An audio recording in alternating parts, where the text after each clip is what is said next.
잠잠히 주님 앞에 머물게 하여 주시옵소서. 잠잠히 주님 앞에 머물게 하여 주시옵소서. 내 마음의 찌꺼기들을 지워주시고 깨끗한 물로 생수로 채우실 주님 앞에 잠잠히 머물게 하여 주시옵소서. 모든 찌꺼기들도 깨끗이 사라지고 주 앞에서 정결해지는 시간 되길 원합니다. 그 시간이 기도의 시간 되게 하여 주시고 그 시간이 주님 앞에 머무는 시간 되게 하여 주시고 맑은 영혼으로 새롭게 시작하는 한 날 되게 하여 주시옵소서. 이 날을 복되게 하실 줄로 믿습니다. 맑은 영혼으로 시작하는 이 날이 복된 날 될 줄 믿사오니 저들의 영혼이 맑아지게 하여 주옵시고 투명해지게 하여 주시며 주님의 마음을 꼭 닮은 마음으로 변화되게 하여 주시옵소서. 오늘도 감사합니다. 고마우신 예수님 이름으로 기도드렸습니다. 아멘, 아멘. 오늘은 예레미야 17장 말씀 볼까요? 17장 5절에서 11절 말씀 같이 봅니다.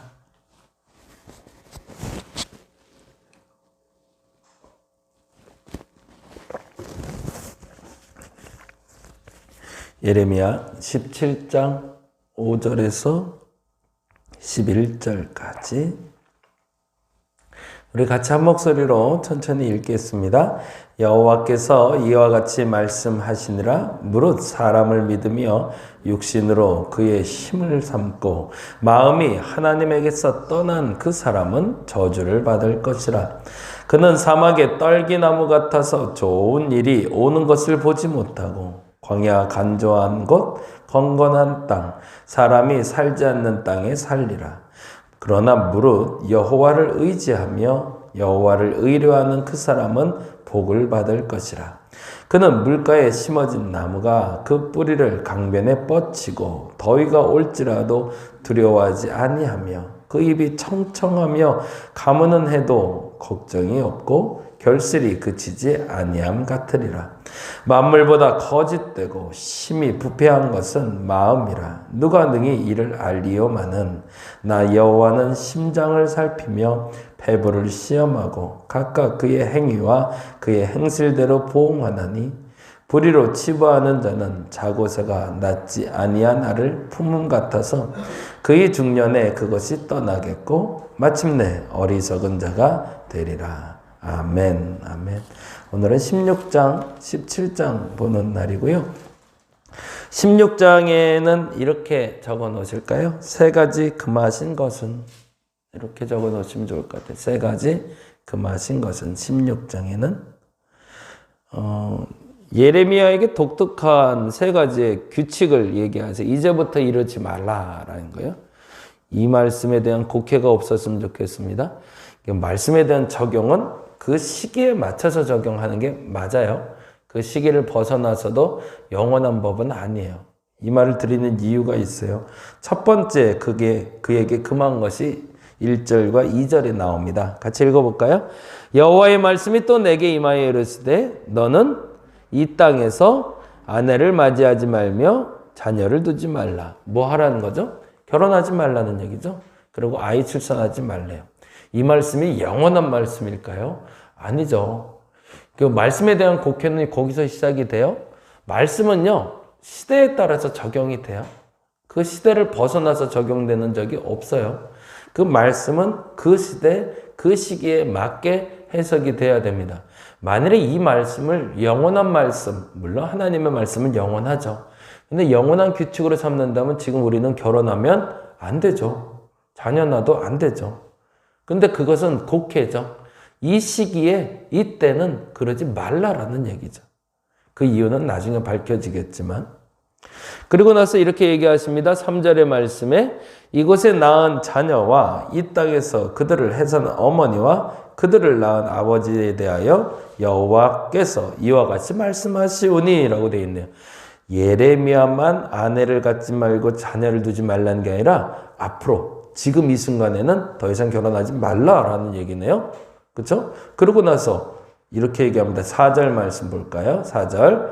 그들은 독한 병으로 죽어도 아무도 슬퍼하지 않을 것이며 그들은 누구를 얘기할까요? 그들이 출산한 아이들이겠죠. 그리고 결혼한 사람들이겠죠.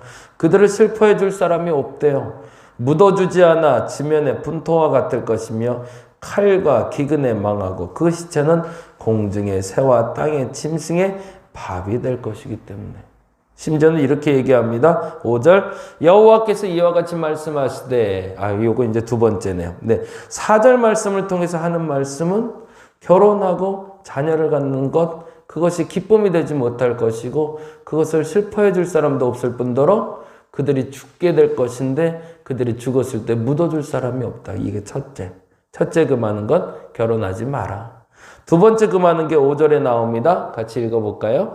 이와 같이 여호와께서 이와 같이 말씀하실 때 뭐 하지 말래요? 초상집에 들어가지 말래요. 이것도 영원한 말씀은 아니죠. 그렇죠? 그때 당시에 해당하는 거예요. 장례식에 가지 말래요. 만약 이 말씀을 그냥 그대로 곡해해서 오늘날도 이러면 안 되는 거죠. 그렇죠? 물론 코로나 때문에 요즘도 초상집이나 결혼식에 가지 못하는 게 참 이게 난처하긴 한데 근데 그 이유를 다음과 같이 설명합니다. 볼까요? 가서 통곡하지 말며 그들 외에 애곡하지 말라. 내가 이 백성에게서 뭐래요? 나의 평강을 빼앗으며 인자와 사랑을 제함이라 여호와의 말씀이니라. 그리고 나서 세 번째 이렇게 얘기합니다. 8절에서 9절인데요. 같이 읽어봅니다. 너는 잔치집에 들어가서 그들과 함께 앉아 먹거나 마시지 말라. 세 번째, 잔치집에 가지 말래요. 첫째는 아내를 맞지 말고 자녀를 들지 말고. 두 번째는 초상집에 가지 말래요. 그리고 마지막 세 번째는 잔치집에 가지 말래요. 근데 이 잔치집이 뭔지를 9절에 이렇게 설명을 합니다. 같이 읽어볼까요? 만군의 여호와 이스라엘 하나님께서 이와 같이 말씀하시느라 뭐라고요? 보라, 기뻐하는 소리와 즐거워하는 소리와 신랑의 소리와 신부의 소리를 내가 내 목전 내 시대에 이곳에서 끊어지게 하리라. 뭐죠? 결혼식장이죠. 누군가 결혼한다고 거기도 가지 말래요. 이 세 가지를 하지 말라고 이야기합니다. 왜 그랬을까요? 이제 종말이 이스라엘 백성들에게 마지막이 다가왔기 때문에. 이 땅에서 쫓겨나 그들이 벗어나게 될 거고 모두가 다 전쟁으로 죽게 될 텐데 지금 출산하는 것이 얼마나 그릇된 것인지 알아야 되고 지금 누구의 초상집에 가고 누구의 결혼식에 갈 때가 아니라는 거죠. 참 무서운 얘기죠. 6.25 동란 저는 겪어보지 않은 동란이에요. 전쟁을 치르신 분들은 아실 것 같아요. 전쟁이 났는데 물론 그때 태어난 아이들도 있죠. 그리고 그때도 사람은 살았죠. 그럼에도 불구하고 그때는 참 많이 어려울 때고 힘들 때니까 오히려 하지 않을 수 있다면 그날을 피하는 게 맞다라는 표현인 거죠. 근데 만일에 오늘 본문처럼 이런 말씀들을 잘라서 이거는 그냥 단순하게 명료하게 이거는 보이는 말씀이니까 상관없지만 특별히 레위기 말씀 같은 거를 그렇게 곡해하는 분들이 있어요. 레위기 말씀이 영원한 말씀일까요? 아니에요. 그때 그 시절에 맞는 말씀을 주신 게 있어요. 물론 영원한 것도 있죠. 영원히 그때 주신 율법 중에 지금도 지켜야 될 말씀이 있죠. 돼지고기 먹지 말라는 얘기가 영원한 말씀일까요? 아니죠. 그런 기준에서 우리가 지금 무엇을 해야 되고 하지 말아야 될 것을 알려줬을 때 처음부터 끝까지 알파부터 오메가라고 영원부터 영원까지 지켜야 될 말씀도 있지만 그러나 그 시절 그때에 맞춰서 지켜야 될 말씀도 있다라는 것을 사실 16장을 보면서 첫 번째 발견할 수 있어야 됩니다. 그래야 성경을 잘 볼 수 있는 거죠. 그리고 두 번째로 봐야 되는 건 그러면 그 시대에 왜 그 말씀을 주셨을까를 봐야겠죠. 그 말씀을 주신 이유는 깨달음 때문이었는데 그것이 바로 16장 11절입니다. 같이 한번 읽어보겠습니다. 10절 11절 같이 읽어봅니다. 10절 11절 내가 이 모든 말로 백성에게 말할 때 그들이 내게 묻기를 여호와께서 우리에게 이 모든 큰 재앙을 선포함이 어찌 됨이며 우리의 죄악은 무엇이며 우리가 우리 하나님 여호와께 범한 죄는 무엇이냐 하거든. 못 깨달은 거죠. 우리가 뭘 잘못해서 자녀를 낳지 말고 뭘 잘못해서 결혼식장도 가지 말고 뭘 잘못해서 초상집에도 가지 말아야 되냐? 요즘 하는 얘기하고 비슷하죠. 우리가 뭘 잘못해서 결혼식도 못하고 뭘 잘못했다고 초상집에도 가지 못하게 만드냐. 우리 윤 권사님도 병원에 입원했는데 어제도 전화 왔는데 우리가 뭘 잘못해서 병원에 방문도 못하게 하는지 모르겠다고. 그래요. 그런 의도와 그런 생각을 가지고 우리는 질문을 합니다. 그런데 그때 이렇게 얘기하십니다. 11절이죠. 읽어봅니다. 너는 그들에게 대답하기를 여호와께서 말씀하시되 너희 조상들이 나를 버리고 다른 신들을 따라서 그들을 섬기며 그들에게 절하고 나를 버려 내 율법을 지키지 아니하였음이라. 그래서 온 재앙인데 그 재앙에 대한 대가를 치르는 것이 마땅하지 않겠는가라는 얘기죠. 우리말로 그런 얘기예요. 다른 건 다 좋은데 얘가 교회만 안 다녀. 다른 건 다 좋은데 예수를 안 믿어. 아, 그래서 걱정이야. 그러면 이 사람은 좋은 사람일까 나쁜 사람일까 이렇게 물어요. 참 고민이고 갈등이에요. 어려운 문제예요. 근데 굉장히 조심스러운 얘기지만 지금 그것도 역시 곡해하면 안 되겠지만 여기서는 우선순위를 얘기하고 있어요. 너희가 아무리 좋은 일을 한들 아무리 나쁜 일을 한든 그 가운데 하나님이 없다면 그게 행복을 가져다 주겠는가라는 거예요. 초상집에 간들, 결혼식에 간들, 네가 결혼해서 자녀를 낳들 거기에 하나님이 없다면 그 자리가 기쁨이 되겠느냐? 하나님이 없는 결혼식, 하나님이 없는 초상집, 하나님이 없는 너의 자녀들, 그게 기쁨이겠는가? 라고 질문을 던지는 겁니다. 너희가 먼저 이 문제를 해결하고 결혼도 하고 자녀도 낳아야 되는 거고, 너희가 이 문제를 해결하고 초상집에 가서 슬퍼해야 되는 거지. 그 일이 일어날 이전에 하나님이 없다면 그것은 아무 의미가 없다라는 얘기를 하는 거죠. 저와 여러분에게 이 부분이 좀 명확해지면 좋겠습니다. 돈을 많이 번들 하나님이 없다면 복이 아닌 거죠. 그렇죠? 그게 근데 헷갈려요. 그렇죠? 돈을 많이 벌고 하나님 믿으면 되지 않아? 근데 이게 우선순위가 바뀌어도 될 것 같은데 안 되더라는 거죠. 우선순위가 바뀐 다음에 벌어진 결과들은 내게 기쁨이나 슬픔이 될 수 없다라는 얘기가 바로 16장 얘기라고요. 그리고 17장은 이렇게 얘기합니다. 17장 이렇게 적을까요? 그렇다면 저주와 복의 분명한 기준이 뭔가? 이걸 이제 아예 분명히 얘기해 주는 거죠. 예레미야는 이런 말씀을 들으면 얼마나 힘들었을까 싶어요. 근데 그럼에도 불구하고 받아 적습니다. 그리고 기록해 놓는데 저주는 뭐고 복이 뭘까? 이렇게 얘기합니다. 오늘 읽은 본문이죠. 5절 말씀 볼까요? 5절 말씀. 17장 5절 읽겠습니다. 여호와께서 이와 같이 말씀하시느라 무릇 사람을 믿으며 육신으로 그의 힘을 삼고 마음이 여호와께서 떠난 그 사람은 저주를 받을 것이라. 저주받는 사람이 나오네요. 어떤 사람이래요? 사람을 믿고 첫째, 거기다 줄쳐놓고 둘째, 육신으로 그의 힘을 삼고 둘째, 그리고 셋째, 마음이 여호와께서 떠난 그 사람은 저주를 받을 것이래요. 더 정확히 말하면 저주를 끌어오는 사람이죠. 자기가 그렇게 살고 그렇게 저주를 누리는 거지, 그렇게 살 수 있는 상황을 자기가 만들어 놓고 하나님 탓하지 말라는 얘기죠. 근데 그 저주는 이렇게 얘기합니다. 6절 말씀인데 그는 사막의 떨기나무 같아서 뭐라고 되어 있어요? 좋은 일을 오는 것을 보지 못하고 광야에 간조한 곳, 건거한 땅, 사람이 살지 않은 땅에 살리라. 그게 저주죠. 반면에 복을 받는 사람 있죠? 너무 잘 알죠? 7절 말씀 읽어볼까요? 그러나 무릇 여호와를 의지하며 여호와를 의뢰하는 그 사람은 복을 받을 것이라.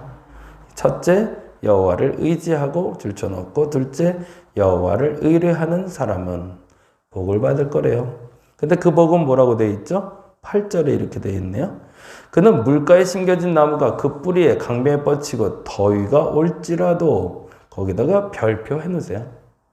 더위가 올지라도. 지금 이 부분에 별표를 해놓은 이유가 있어요. 왜냐하면 보세요. 6절 말씀의 저주는 떨기나무 같아서 좋은 일을 보지 못하고 간조하고 건건한 땅, 사람이 앉은 땅이잖아요. 어려움이 온다는 거죠. 그렇죠? 그런데 7절에 복이라고 얘기할 때 그 복의 결과는 뭐라고 되어 있냐면 어려움이 없을 것이다가 아니에요. 어려움이 올지라도죠. 그게 차이인 거죠. 저주는 어려움이 오면 어려움을 그대로 누리게 되는 거고, 복이란 어려움이 올지라도 어려움을 넘어서는 게 복인 거죠. 이게 어려움이 없다가 복이 아니라 어려움은 있다. 근데 어려움이 지속되는 것이 저주고 어려움을 넘어서는 것이 복이다라고 얘기하는 거죠.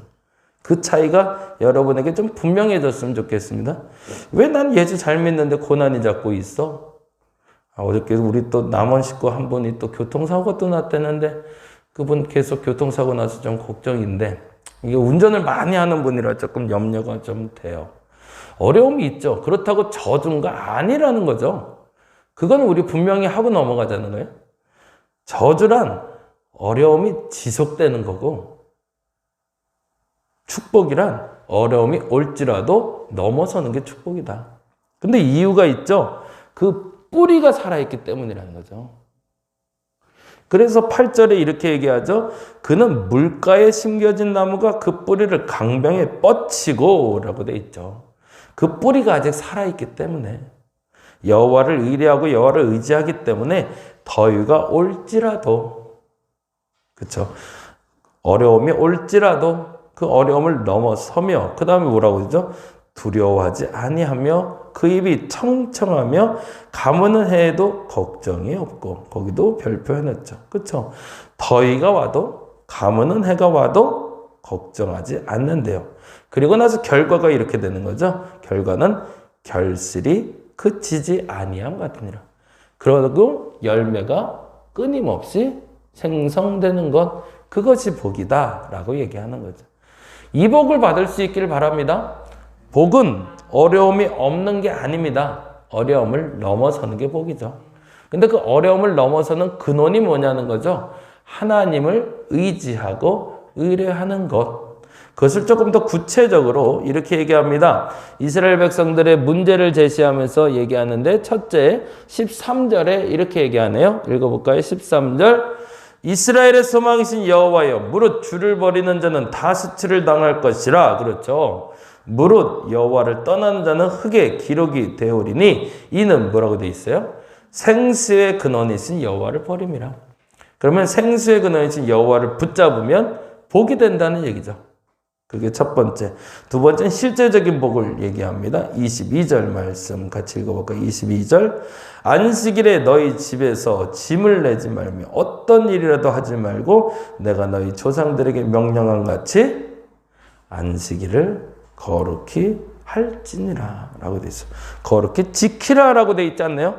거룩히 할지니라고 되어 있네요. 그건 뭘까요? 시간의 성별을 분명히 하라는 거죠.